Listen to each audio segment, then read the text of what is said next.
Live from NPR News, I'm Janine Herbst.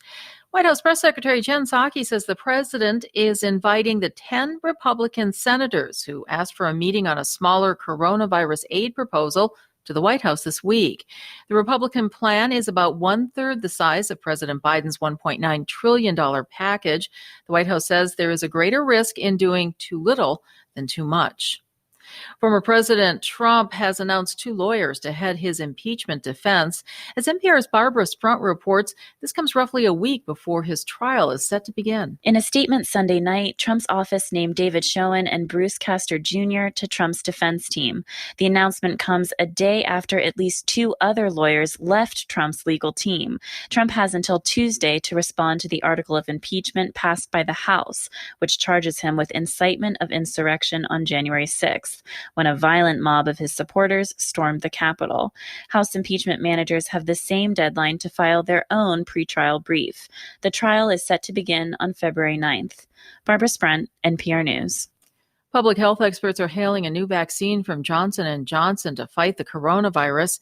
NPR's Joel Rose reports the company could seek emergency use authorization this week. Trials show that Johnson & Johnson's vaccine is less effective than vaccines from Pfizer and Moderna, but it's designed to work in a single dose instead of 2. To me, this is a no-brainer. Dr. Ashish Jha is the dean of Brown University's School of Public Health.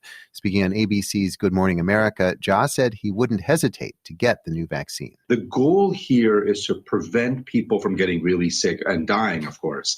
And the Johnson & Johnson vaccine, based on what we've seen, really looks like it's terrific at that. Public health experts say it's crucial to get as many Americans vaccinated as possible before new variants of the coronavirus that are thought to be more infectious can spread widely.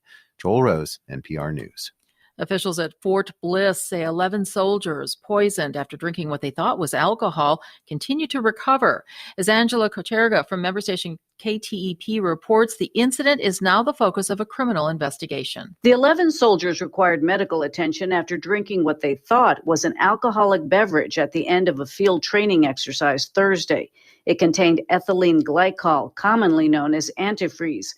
2 of the soldiers were admitted to William Beaumont Army Medical Center's intensive care unit in critical condition.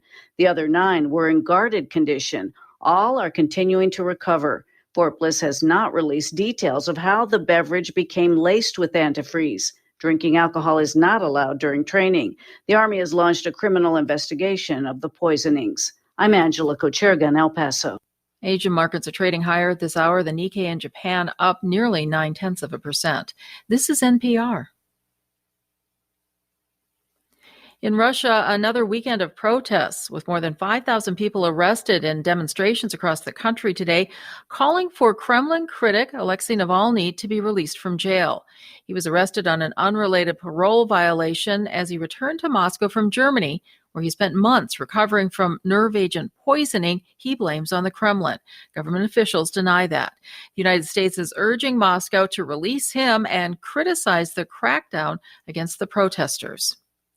Hilton Valentine, the founding guitarist for the band The Animals, has died at the age of 77.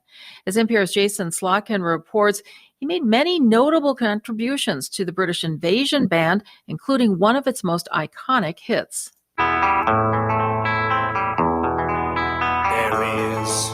It's that hauntingly circular riff that introduces the band's 1964 hit, House of the Rising Sun. It was the Animals version of the standard that proved to be one of the most instantly recognizable, in no small part thanks to Valentine's guitar.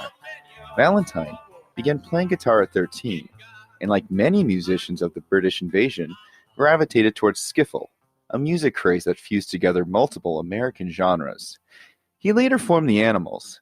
Abco Music, the band's label, said in a statement that Valentine died Friday and acknowledged him as one of rock and roll's pioneers. Jason Slotkin, NPR News.